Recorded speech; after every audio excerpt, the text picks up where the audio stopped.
सुरुवातीला सर्वांना मला उशीर झाल्याबद्दल दिलगिरी व्यक्त करतो, कारण तुम्हाला माहिती आहे की आज सेकंड लास्ट दिवस विधिमंडळाचा आहे. एवढ्या मीटिंग चाललेल्या आहेत. आता पण माझ्या चेंबरला बरीच गर्दी होती, पण मला तुम्हाला पक्षप्रवेश देऊन पुन्हा सर्व आमदारांची मीटिंग दर मंगळवारी माझ्याकडे असते आणि त्याच्यावर त्याही मीटिंगला मला जायचंय.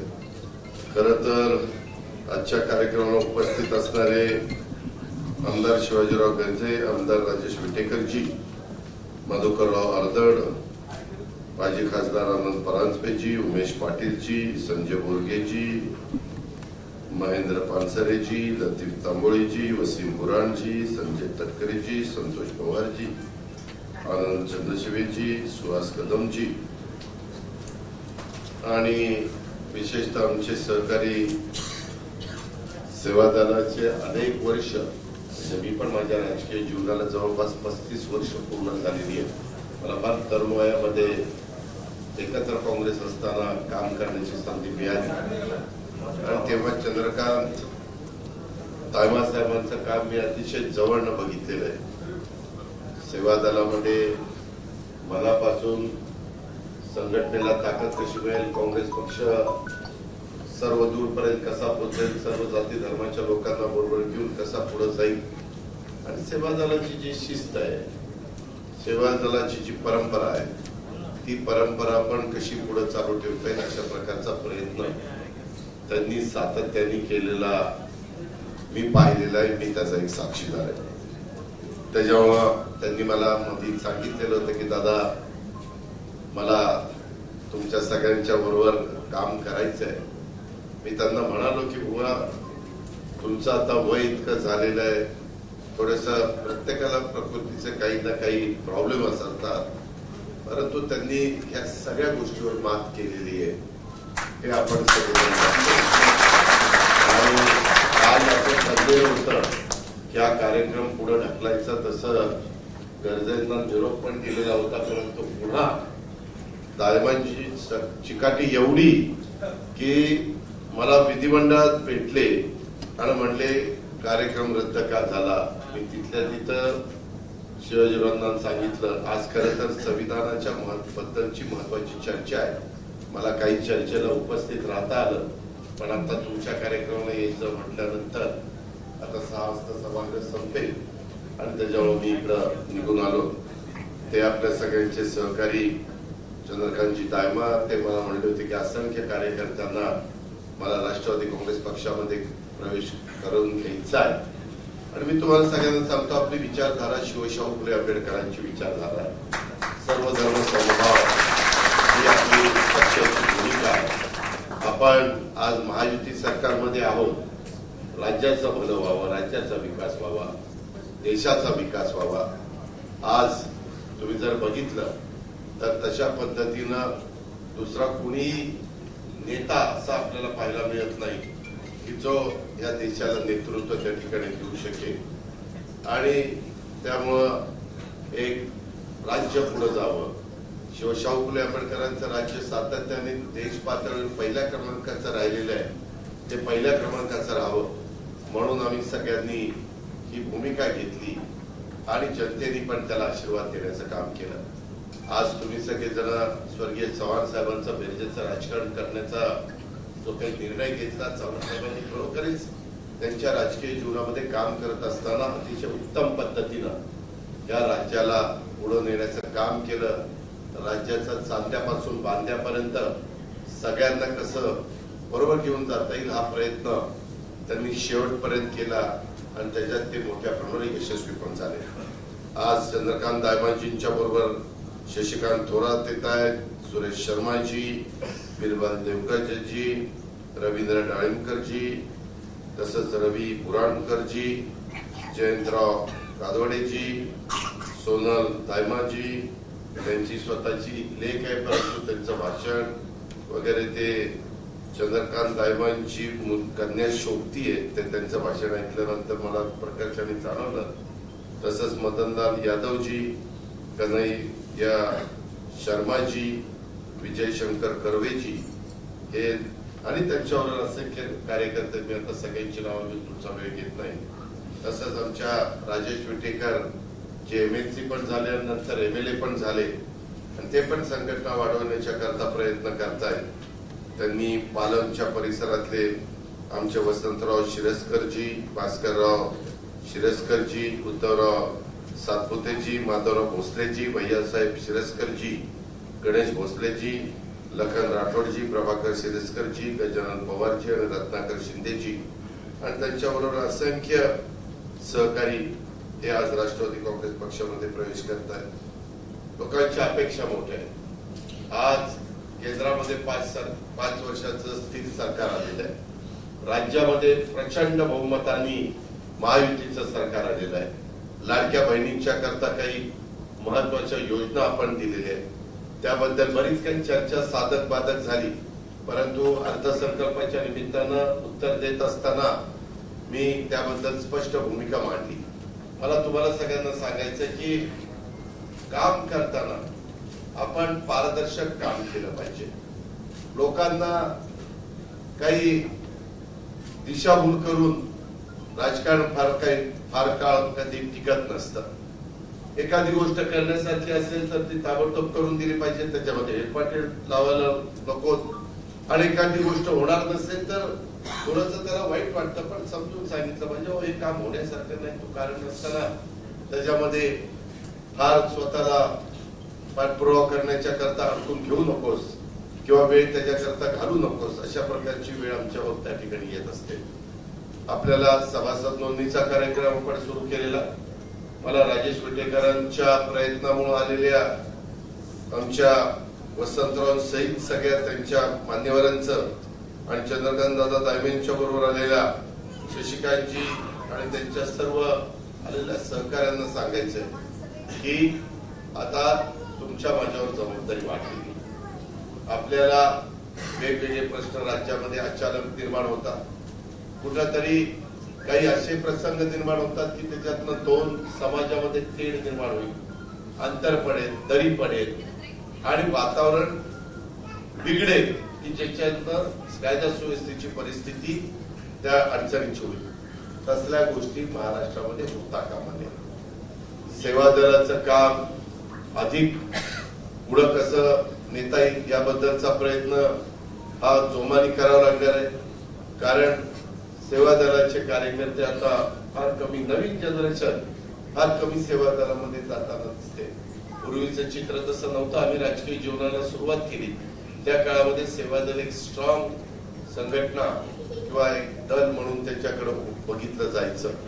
पण चंद्रकांत दादा साहेबांनी नेहमीच तुम्हाला मला सगळ्यांना एक आपलेपणाची भूमिका घेतली. एक त्या ठिकाणी कधी त्यांनी एक परिवार आहे म्हणून सेवा दलाला आधार देण्याचं काम केलं, पुढे देण्याचं काम केलं, त्याचा विश्वास देण्याचं काम केलं आणि त्याच्यावर त्यांनी आवाहन केल्यानंतर एवढ्या मोठ्या प्रमाणावर सेवा दलाचे कार्यकर्ते देखील तो उपस्थित राहिलेले आहेत. आणि माझ्या परभणी जिल्ह्यातल्या पण आलेल्या सर्व प्रमुख सहकारी मित्रांचं पण मनापासून स्वागत या निमित्तानं करतो. उन्हाळ्याची तीव्रता वाढलेली आहे. मी कालच नांदेडच्या दौऱ्यावर होतो. नांदेडला पण हीट मोठ्या प्रमाणावर आहे. वेगवेगळ्या प्रकारे आता काही प्रश्न निर्माण होत आहेत. पण हे प्रश्न निर्माण होत असताना आपल्याला समंजस भूमिका घ्यायची.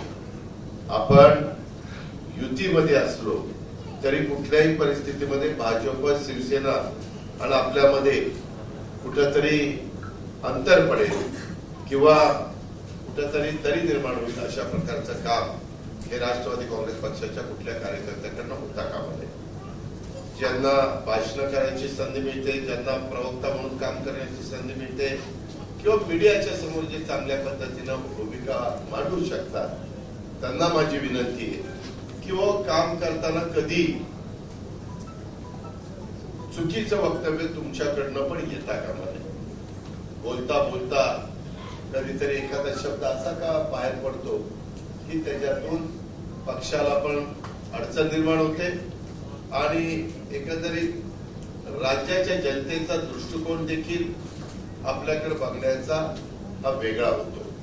त्याच्यामुळं फार या सगळ्या गोष्टीचं भान ठेवून माझ्यासहित तुम्ही सगळ्यांनी तिथं काम करण्याची गरज आहे. आपल्याला उद्याच्याला जिल्हा परिषद, तालुका पंचायत, नगरपालिका, महानगरपालिकेच्या निवडणुकीला सामोरं जायचंय. आपल्याला आपली संघटना अधिक मजबूत करायची आहे. आपल्याला वेगवेगळ्या जाती धर्माचे लोक सदस्य नोंदणीच्या कार्यक्रमाच्या निमित्तानं राष्ट्रवादी काँग्रेस पक्षाची जोडून घ्यायचे. आपला पक्ष हा सर्वांच्यासाठी आहे आणि त्याच्यातून कधी पण कुठला प्रसंग आला तर बाबा आम्ही शिवशाहू फुले आंबेडकर यांच्या विचारधारेशी संबंधित आहोत, ही पण भूमिका तुम्हाला स्पष्टपणे तिथं सांगता आली पाहिजे. अशा प्रकारची माझी आपल्याला सगळ्यांना विनंती आहे. मी तर यावेळेस थोडीशी आर्थिक शिस्त लावणारा अर्थसंकल्प सादर करण्याचा प्रयत्न केला. त्याच्याबद्दल साधक बाधक चर्चा गेले 3 आठवडे सभागृहामध्ये होतीये. उद्या शेवटचा दिवस आहे. समोरचे लोक विरोधी पक्षांनी ज्या पद्धतीनं विरोधी पक्षाची भूमिका बजावायला पाहिजे होती त्याच्यात ते थोडेसे अपयशी झालेले दिसत आहेत. ते थोडे नाउमेद आहेत. त्याच्यामध्ये कशाही प्रकारचे आरोप करायचे आणि ज्यावेळेस रिप्लाय सरकारकडनं देण्याच्या करता मुख्यमंत्री, दोन्ही उपमुख्यमंत्री किंवा त्यांच्या मंत्रिमंडळातले सहकारी उभे राहतात त्यावेळेस मात्र ते हजर राहत नाही. अशा प्रकारची परिस्थिती आम्ही गेले 3 आठवडे सभागृहामध्ये बघतोय. ठीक आहे, त्यांना लोकशाही, त्यांनी किती वेळ बसावं कितीदा बाहेर जावं हा त्यांचा अधिकार आहे. पण ज्या पद्धतीनं राज्यातले महत्वाचे प्रश्न आहेत किंवा कुठंतरी काही कायदा सुव्यवस्थेचा प्रश्न निर्माण होतो, आमच्या लाडक्या बहिणी किंवा आमच्या आया बहिणी यांच्यावर काही वेगळ्या प्रकारचा प्रसंग निर्माण होतो, त्यावेळेस राष्ट्रवादी काँग्रेस पक्षाच्या कार्यकर्त्यांनी सगळ्यांनीच धावून तिथं गेलं पाहिजे. त्या व्यक्तीच्या पाठीशी उभं राहिलं पाहिजे. त्यांना आधार देण्याचं काम केलं पाहिजे. त्यामध्ये कुठल्याही परिस्थितीमध्ये तिथं कुठं अडचण आली तर आमच्या पैकी कुणाशी संपर्क तिथून साधला तरी चालेल. तिकडं तुमच्या अतिशय चांगल्या प्रकारची व्यवस्था आहे. तुम्ही व्हिडिओ कॉल करू शकता, तुम्ही साधा कॉल करू शकता, तुम्ही व्हॉट्सअप करू शकता, तुम्ही फेस टाईम करू शकता. काय तुम्हाला सोयीचं असेल ते करू शकता आणि तुम्ही आमच्याशी संपर्क साधू शकता. पण आपण एकमेकाच्या संपर्कामध्ये राहिलं तर त्याच्यातनं अधिक संघटना जोमाने पुढे जाण्याच्या करता मदत होत असते. त्याबद्दलचा अनुभव गेले अनेक वर्ष मी काम करत असताना घेतलेला आहे. काम करताना पण सकाळपासून लवकर कामाला लागलं तर त्याच्यात एक वेगळा उत्साह त्या ठिकाणी पाहायला मिळतो. आणि तशा पद्धतीनं आपला प्रपंच बघून, आपला व्यवसाय बघून तुम्हाला जो संघटनेला वेळ देता येईल तो देण्याचं काम आपण सर्वांनीच, म्हणजे राजेशच्या बरोबर आलेल्या माझ्या सहकाऱ्यांनी आणि आमच्या चंद्रकांत दायमानी साहेबांच्या बरोबर आलेल्या माझ्या सेवा दलातल्या सगळ्या जीवाभावाच्या कार्यकर्त्यांनी सगळ्यांनीच तशा पद्धतीनं प्रयत्न केला पाहिजे. अशा प्रकारची अपेक्षा मी या पक्षप्रवेशाच्या निमित्तानं व्यक्त करतो. आज आता माझं भाषण संपल्यानंतर तुम्हाला मी पक्षप्रवेशाच्या निमित्तानं गमछा तो त्या ठिकाणी घालणार आहे आणि इथून पुढं कुठेही काही जरी झालं तर तिथं आपण अतिशय तडफेन तिथं सगळ्यांच्या पाठीशी उभं राहा. अशा प्रकारचं आव्हान देखील मी जाता जाता आपल्याला सगळ्यांना करतो. अजून खूप कार्यकर्त्यांना आपल्या पक्षामध्ये यायचं आहे. मला आजच राजेशनी या बाकीच्या मान्यवरांना घेतलं, परंतु मी खोटं नाही सांगत की इतर राजकीय पक्षाचे लोक देखील म्हणतात की दादा या लोकांना तुम्ही तुमच्या बरोबर घ्या. घेणाऱ्यांची जनमानसामध्ये प्रतिमा चांगली असली पाहिजे. मी आधीच तुम्हाला सगळ्यांना सांगतो, उद्याच्याला पेपरला बातम्या आल्या की या मान्यवरांनी राष्ट्रवादी काँग्रेस पक्षामध्ये प्रवेश केलेला आहे, त्यावेळेस राष्ट्रवादी काँग्रेस पक्षाकडे बघण्याचा दृष्टिकोन ही बातमी वाचण्याचा पण चांगला असला पाहिजे. कुठंतरी एखाद्याची चुकीचं काहीतरी काम केलेलं असेल आणि त्याच्यातून त्यांनी स्वतःची बदनामी करून घेतली असेल आणि त्या स्वतःच्या बदनामी झाकण्याच्या करता, त्याच्यावर पांघरून घालण्याच्या करता आपण चला जरा सत्ताधारी पक्षाकडे जाऊ म्हणजे आपल्याकडं कुणी त्या ठिकाणी पोलीस वेलिसांचा त्रास होणार नाही, अशा हेतूने कोणी जर आलेलं असेल तर त्यांना मी स्पष्ट सांगू इच्छितो, ते डोक्यातनं काढा. मी उद्याच्याला काम करत असताना आपला माणूस जरी चुकला तर कायदा श्रेष्ठ आहे, डॉक्टर बाबासाहेब आंबेडकरांचं संविधान श्रेष्ठ आहे, त्यामध्ये नियम श्रेष्ठ आहे. आज सभागृहामध्ये आम्ही चर्चा करत असताना हीच भूमिका मांडली आणि त्यामुळं आपल्याला जसं हिंदवी स्वराज्याची स्थापना करत असताना छत्रपती शिवाजी महाराजांनी 18 पगड जाती 12 बलुतेदारांना बरोबर घेऊन काम केलं, तशाच पद्धतीने आपल्याला सगळ्या घटकाला, कारण मुंबई सारख्या ठिकाणी तर अनेक परराज्यातले परत जिल्ह्यातले वेगवेगळ्या भागातले लोक येऊन इथं राहत असतात, पुढे गोविंदांनी राहत असतात आणि आपण पण इथून पुढच्या काळामध्ये काम करत असताना जसं महाराजांनी सगळ्या जाती धर्माला पंथाला बरोबर घेऊन त्यांनी पुढे जाण्याचा प्रयत्न केला छत्रपती शिवाजी महाराजांनी, तशा पद्धतीनं तुमचं आणि माझं वागणं बोलणं आणि कृती ही देखील आपली तशी असली पाहिजे. बऱ्याचदा आपण भाषणामध्ये खूप काही सांगत जातो पण कृती तर वेगळीच असती, तसं मात्र होता कामा नये. उद्याच्याला कुठेही फोनवर बोलत असताना तुम्ही बघा अलीकडच्या काळामध्ये टीव्हीला दाखवतात, कोणतरी चुकीचं वागला, कोणतरी दमात घ्यायला लागला की बाबा मी बघतोस तुझ्याकडं, तू कोण स्वतःला संस्कृत वगैरे, ते सगळं अलीकडे टेप होतं आणि मग ते टेप दाखवलं तर लोक म्हणतात बघा ज्या पक्षाच्या कार्यकर्त्यांनी किंवा नेत्यांनी चुकीचं वक्तव्य केलं असेल किंवा समोरच्याशी बोलत असताना तारतम्य न ठेवता काहीतरी बोललं. महाराष्ट्राची जी संस्कृती आहे, स्वर्गीय यशवंतराव चव्हाण साहेबांनी आपल्याला जी शिकवण दिलेली आहे त्या शिकवणीनेच बाबांनो आपल्याला पुढे जायचंय. त्याच्यामुळं महिलांचा मान सन्मान ठेवणं, मुलींचा मान सन्मान ठेवणं, वडीलधाऱ्यांचा मान सन्मान ठेवणं आणि इतरांना आपल्याला बरोबरीनं वागवणं, फार आपण कोणतरी श्रेष्ठ आहोत आणि इतर कार्यकर्ते कोणतरी थोडेसे कमी श्रेष्ठ आहेत असं कुणाच्याही मनामध्ये येता कामा नये. आपण सगळेजण सारखे आहोत असं समजून आपण काम करूया. आणि अलीकडे एक पद्धत निघाली, उगीच काही झालं तरी कुणाही पुढाऱ्याच्या पाया पडायचं, पाया पडायच्या मार्केट म्हणून आपल्या आई बाबाच्या पाया पडा. अलीकडचे पुढारी पाया पडल्याच्या राहायचे,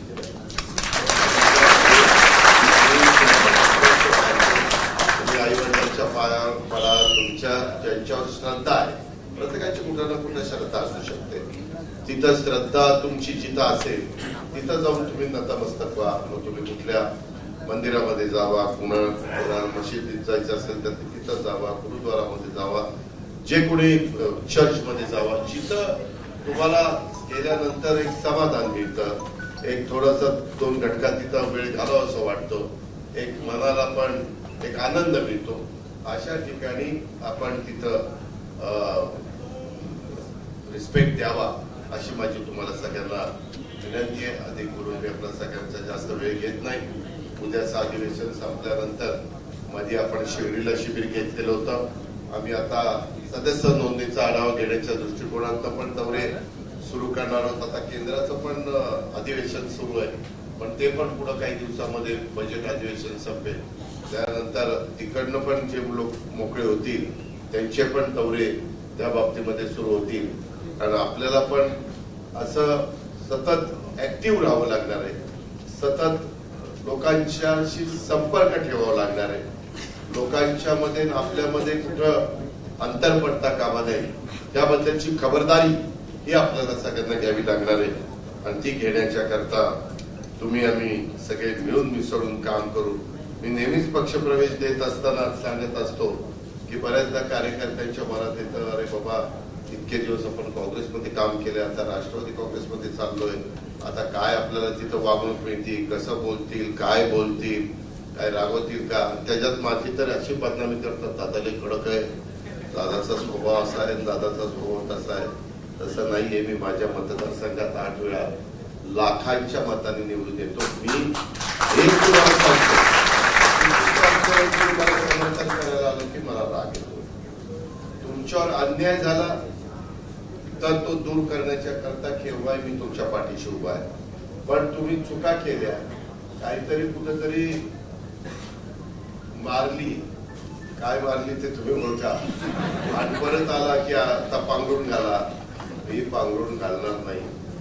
किंवा आता घ्या पदरात, आमचा पदर बिदर तर सगळा फाटून गेलेला आहे, तसल्यांना पदर काही होणार नाही. त्यामुळं तुम्ही प्रत्येकाने भान ठेवून, आणि तुम्ही किती काही म्हणलं की अलीकडे कळत पण नाही की बाबा आपण कुठं काय बोललो. ते कॅमेरामध्ये इतकं पद्धतशीरपणे सगळं टेप केलं जातं आणि मग नंतर आपल्या लक्षात येतं खरंच नाही, बोलता बोलता आपण नको तेच बोलून गेलो, पण वेळ निघून गेलेली असते.